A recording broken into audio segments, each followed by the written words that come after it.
దేవుని నామానికి స్తోత్రములు, స్తుతి కలుగును గాక. దేవుని వాక్యం తెలియజేయబడుతుంది.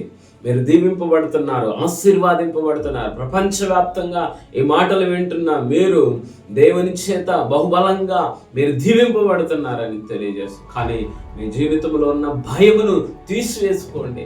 మీలో ఉన్న భయమును, ఆందోళనను తీసివేసుకోండి. ఏ విషయంలో అయితే మీరు భయపడుతున్నారో, ఏ విషయంలో అయితే మీరు దడుస్తూ ఉన్నారో, కానీ దేవుడు మీతో ఉన్నాడు. అందుకని అంటున్నాడు అక్కడ లూకాసు వార్తలో చెప్పబడిన రీతిగా, లూకాసు వార్త 2వ అధ్యాయము 10వ వచనములో చెప్పబడిన రీతిగా, ఆ భయపడకుడి, ఇదిగో ప్రజలందరికీ కలుగబో మహా సంతోషకరమైన సువార్తమానము మీకు నేను తెలియజేస్తున్నాను అని చెప్పి చెప్పబడుతూ ఉన్నది. అయితే ఆ దూత భయపడకుడి, ఇదిగో ప్రజలందరికీ కలగబోవు మహా సంతోషకరమైన సువార్తమానం. ఎందుకు భయపడకూడదు అంటే ఆయన చెప్తున్నాడు, భయపడకుడి, నేను మీకు తోడై ఉన్నాను అని చెప్పి ప్రజలందరికీ కలగబోవు మహా సంతోషకరమైన సువార్తను తీసుకువచ్చాడు గనుక అందుకనే మనం భయపడకుండా, మన ప్రభువు రక్షకుడు మన పక్షాన ఉన్నాడు. అందుకనే నీ జీవితంలో కార్యం చేస్తారు. ఏ విషయంలో నువ్వు భయపడడానికి వీలు లేదు.